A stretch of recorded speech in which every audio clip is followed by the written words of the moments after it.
Ayun, angkas. Angkas. Angkas talaga. Okay, tayo na po. Next. Kakabit na po yung taas. Let's go. Smile. A few moments later. Babe, kamusta ka na? Ito na po ang Calvario. Ayan na guys, ito na po yung finished product na nakabit na po ng buo. Yung upper and ang nauna kasi yung lower, diba babe? Kasi nga mayroon po akong bunot last time, kaya hindi muna nila sinabay yun. Para naman daw kasi baka double pain daw ang mangyari. Kaya ngayong araw na to is kinabit na po yung upper, kaya ito na po ang magiging itsura. Ayan. Tapos nilagay, kasi nga meron akong bungi dito sa baba, kinabit na rin po nila. Iba last time sa video, meron pong bungi dito, kasi may bungi ako dito guys eh. Kaya anong nangyari, kinabit na rin po nila yung isang ngipin dito. Ayan. Kaya ito na po ang start ng Calvario natin, kasi si babe kasi is meron din siyang brace. Sanay na eh. Sanay na siya. Ako tingnan natin ang susunod na kabanata. Kaya ako guys, hindi naman ako magpapabrace talaga. Ayaw ko talaga kasi nga gastos nga yan. Pero dahil nga kailangan makorek natin yung bite natin, kasi talagang pakonti ng pakonti yung ngipin ko, kasi nga hindi sila magkakalapat. Kaya nagiging problema is talagang kailangan talaga maayos at masolusyonan na po. Kasi baka mangyari, baka buong ngipin ko puro pustiso na, kawawa naman tayo. Hindi na tayo makakain ng masarap. Okay? Kaya ito po yung journey natin sa pagkakaroon ng brace. Okay? Kaya dyan sa mga magpa-brace kayo kung talagang need talaga ng brace. Pero pagka forma lang, wag na po muna. Okay?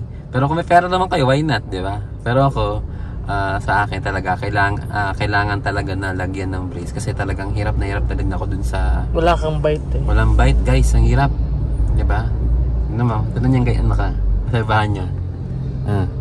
Yan o, may spaces. Yeah, sakaraming sizes. Kaya kapag kumakain ng burger, yung lettuce hindi napuputol. Hindi napuputol kasi nga ang layo ng bite eh. Yun yung ano, pag minsan pag talagang matigas, wala, hindi na talaga kaya. Kaya ito, nilagay na ng bakal para kahit ano pang matigas yan. Joke naman, joke lang. Kaya yan po yung ating journey. Abangan niya po yung next balik natin, kasi 30 days daw po ang balik natin. Pero meron pa akong 4 bunot, dalawa pa to. Dalawang bubunot ito na, dahil kong bunot, no? Babalik tayo uli after 30 days para adjustment. The next week schedule naman natin for bunot. Okay? Hindi na pwede sabay kasi. Kaya ayan. Kaya sana po ito po yung aking buhay. Alam niyo na yung buhay ko. Pati ngipin ko, kinukento ko na sa inyo. Kaya nga vlog eh, diba? Daily vlog. Ito yung buhay ko. Kaya ayan. Kaya abangan niyo po kung ano po ba yung magiging itsura natin. Struggle. Kasi actually pati sa pagtutoothbrush talagang meron pa akong orasan doon. Yung parang tawag doon, yung hourglass na kailangan matapos mo yung hourglass bago mo matapos, kasi minsan kasi talagang hindi talaga ako mahilig mag-toothbrush ng sobrang tagal, no? Kung matutbrushan ko na okay na, hindi pala ganun, dapat talaga may ano rin. Tapos yung pagtitinga, kasi syempre yung ngipin ko kasi nga ito na niyo, ang dami kong mga tag dyan, spaces, kaya kailangan pagdikit-dikitin para malas na yung tinga-tinga natin. Pero nagtitinga pa rin ako para yung mga kinain kasi natin matanggal. Kasi siksik yan eh. Kaya yan guys, no? Yan yung journey natin. Okay ba? Bumagay daw sa akin. Try ko lahat ng bagay sa akin. Yes. Ayan guys, no? Kaya kami po ay babatch na at iat ko lang to. At ano na natin to? Abang tayo dun sa susunod na kumana. Ibalik natin next month yung pagbabalik natin. Kung ano ba yung mga adjustment at mga na-observe ko na pagbabago sa ating event. Okay? Eh sana po huwag nyo kalimutan na mag-like at mag-subscribe, no, sa ating YouTube channel at sa ating pong FB page. Maraming salamat po at bye-bye!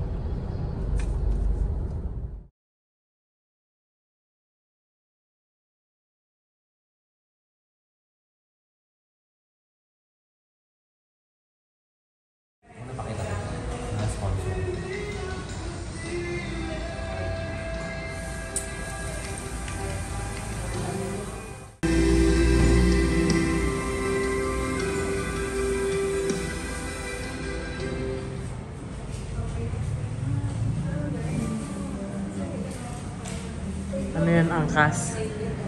Angkas. Angkas tayo. Okay, tayo na po. Next. Kakabit na po yung taas. Let's go. Smile. A few moments later. Babe, kamusta ka na? Ito na po ang Calvario. Ayan na guys, ito na po yung finished product na nakabit na po ng buo. Yung upper and ang nauna kasi yung lower, diba babe? Kasi nga mayroon po akong bunot last time, kaya hindi muna nila sinabay yun. Para naman daw kasi baka double pain daw ang mangyari. Kaya ngayong araw na to is kinabit na po yung upper, kaya ito na po ang magiging itsura. Ayan. Tapos nilagay, kasi nga meron akong bungi dito sa baba, kinabit na rin po nila. Iba last time sa video, meron pong bungi dito, kasi may bungi ako dito guys eh. Kaya anong nangyari, kinabit na rin po nila yung isang ngipin dito. Ayan. Kaya ito na po ang start ng Calvario natin, kasi si babe kasi is meron din siyang brace. Sanay na eh. Sanay na siya. Ako tingnan natin ang susunod na kabanata. Kaya ako guys, hindi naman ako magpapabrace talaga. Ayaw ko talaga kasi nga gastos nga yan. Pero dahil nga kailangan makorek natin yung bite natin, kasi talagang pakonti ng pakonti yung ngipin ko, kasi nga hindi sila magkakalapat. Kaya nagiging problema is talagang kailangan talaga maayos at masolusyonan na po.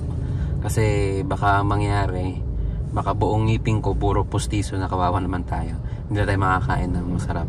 Okay? Kaya ito po yung journey natin sa pagkakaroon ng brace. Okay? Kaya dyan sa mga magpa-brace kayo kung talagang need talaga ng brace. Pero pagka forma lang, wag na po muna.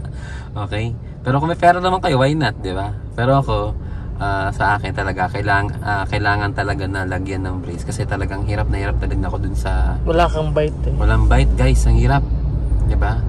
Ano mo, ganun yung ganyan naka sa bahan niya. Yan no, may spaces. Yeah, sakaraming sizes. Kaya kapag kumakain ng burger, yung lettuce hindi yun, napuputol. hindi napuputol kasi nga ang layo ng bite eh. Yun yung ano, pag minsan pag talagang matigas, wala, hindi na talaga kaya. Kaya ito, nilagyan na ng bakal para kahit ano pang matigas yan. Joke naman, joke lang. Kaya yan po yung ating journey. Abangan niya po yung next balik natin, kasi 30 days daw po ang balik natin. Pero meron pa akong 4 bunot, dalawa pa to. Dalawang bubunutin pa to, dahil kong bunot, no? Babalik tayo uli after 30 days para adjustment. The next week schedule naman natin for bunot. Okay? Hindi na pwede sabay kasi. Kaya ayan. Kaya sana po ito po yung aking buhay. Alam niyo na yung buhay ko. Pati ngipin ko, kinukento ko na sa inyo. Kaya nga vlog eh, diba? Daily vlog. Ito yung buhay ko. Kaya ayan. Kaya abangan niyo po kung ano po ba yung magiging itsura natin. Struggle. Kasi actually pati sa pagtutoothbrush talagang meron pa akong orasan doon, yung parang tawag doon, yung hourglass na kailangan matapos mo yung hourglass bago mo matapos. Kasi minsan kasi talagang hindi talaga ako mahilig mag-toothbrush ng sobrang tagal, no? Kung matutbrushan ko na okay na, hindi pala ganun. Dapat talaga may ano rin. Tapos yung pagtitinga, kasi syempre yung ngipin ko kasi nga ito na nyo, ang dami kong mga tawag dyan? Spaces. Kaya kailangan pagdikit-dikitin para malas na yung tinga-tinga natin. Pero natitinga pa rin ako para yung mga kinain kasi natin. Kasi siksik yan eh. Kaya yan guys, no? Yan yung journey natin. Okay ba? Bumagay daw sa akin. At like ko lahat ng bagay sa akin.